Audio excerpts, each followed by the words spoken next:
Hi, my name's Rebecca. I'm studying biological sciences, but I'm specialising in human genetics. I'm in my second year and I'm originally from Essex. So before UCL, I went to Ormiston Rivers Academy, which is sort of like just my local secondary, and I also went there for A-level as well. And at A-level, I studied biology, chemistry, maths, and then I did further maths as an AS level. And then extracurriculars at school. So I did a lot of sports, football, hockey, cross country. And yeah, we used to go to like local tournaments at the other secondary schools. And then in year 11, I was a prefect and an English ambassador. How I decided on my course. So when I applied to uni, I actually applied for biomedical sciences. And in first year, I was on the biomed course at UCL. And that was because as the options for second year, you sort of have to specialise. And one of the options was human genetics, which is why I picked biomed. And then when it come to choosing our option for second year, I found out that it was actually a completely different course. So yeah, now I'm on biological sciences, but it's pretty similar because sort of all the life science type degrees at UCL are quite similar. And so you can sort of move between them from first to second year as long as you average sort of 60%. So yeah, now I'm on biological sciences. But the reasons I picked biomed in the first place was that I was interested in genetics, which sort of came about in my GCSE biology in year 10, because my biology teacher showed us some sort of interesting stories about things they'd done with genetics, like the design a baby thing when that guy got arrested for it, and the GFP protein, which is fluorescent protein, and they injected it into kittens and it made them glow in the dark. And yeah, from that I sort of was researching other things because I just found that quite interesting. I'd never really heard of anything like that before. And then also I knew I wanted to study something related to sort of maths or biological medical sciences, which is why I picked the A-levels I picked as well. And then overall I did enjoy biology A-level the most of all my A-levels, which is why I wanted to do something the most closely related to that than to maths or chemistry, for example. Barriers to higher education. So I am the first in my family to go to university. So when it come to applying to uni, I didn't really have a clue. And I have 3 sisters, and they were all saying to me oh, uni is just pointless, it's a waste of time, stuff like that. And hearing that also is difficult, because sort of where I live, it's not really a thing to go to uni. So yeah, where I live is very low progression to higher education as well, and so was my school. So it was very difficult to sort of break away from that when everyone around you is sort of going into work at 16 to 18, apprenticeships, work. To pursue academia is quite difficult when you've got no one to sort of look to. But yeah, I knew that I wanted to do a degree. So yeah, I sort of just carried on, persevered from that.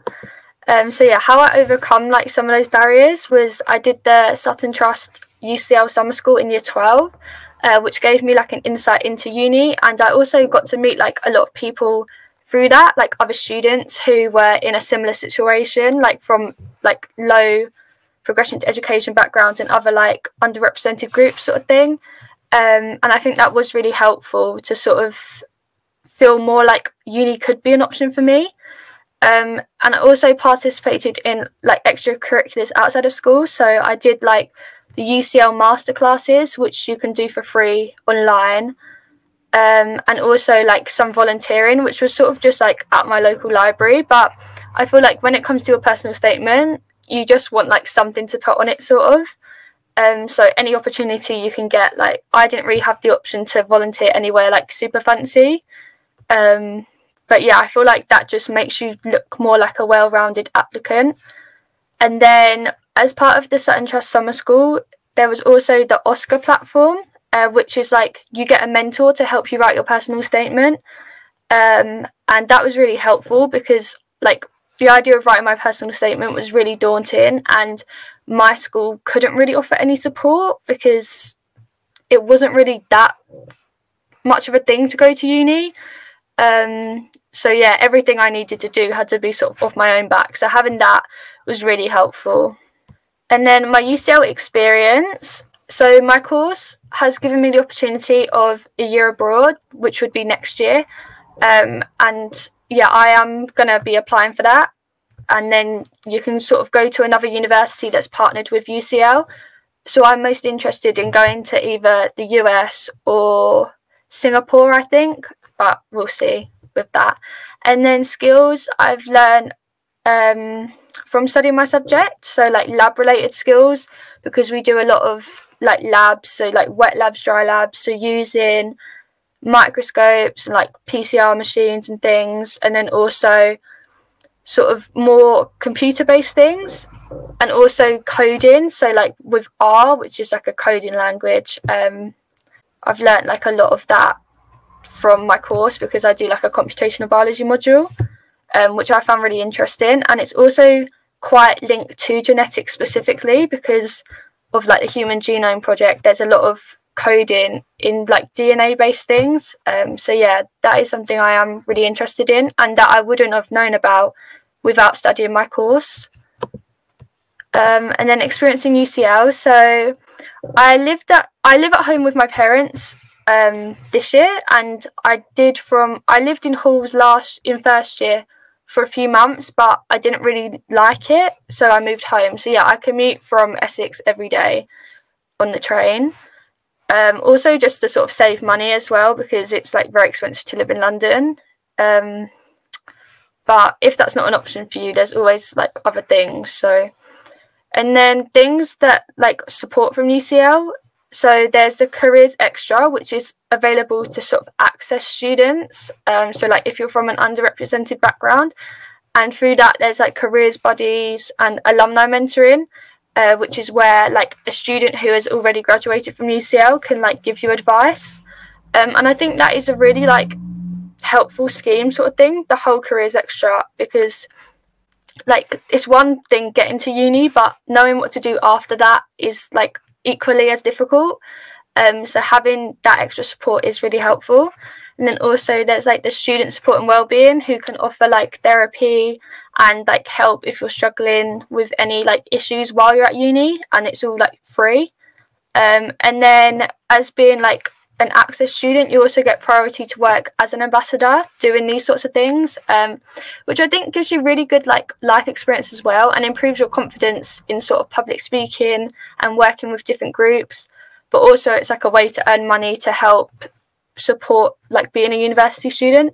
And then I also got an accommodation bursary in first year, which was like money towards my halls, because like I stayed in UCL accommodation, which was really helpful.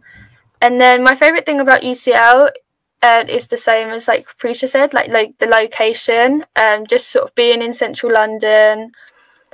Yeah, it's just, and like the whole UCL campus, I just like how it's quite spread out as well, because I visited some sort of campus unis in my like journey to uni, and I didn't really like how sort of close everything was.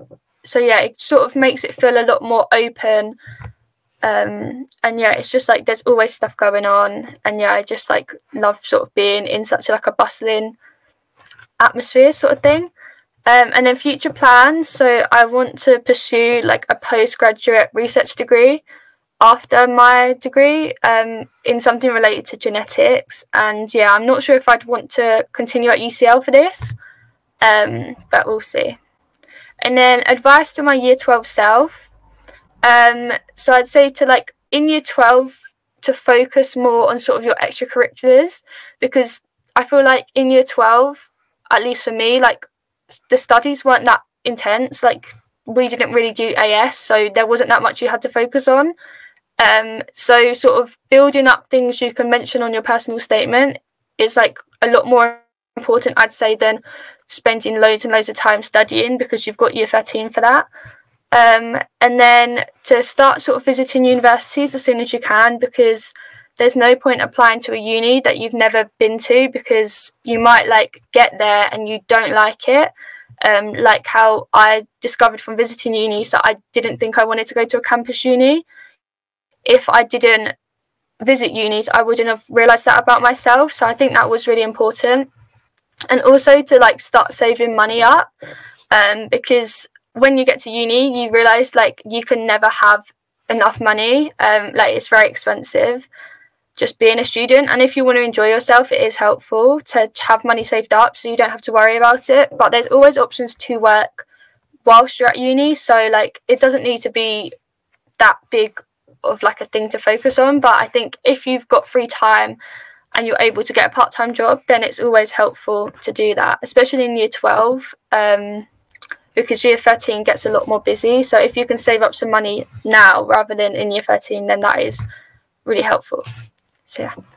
Brilliant. Thank you so much, Aisha, Prisha and Rebecca. Hopefully anyone watching today is going to go home with some really genuine insights into what it's like to study at university. Happy National University Week, and see you next time. Thanks.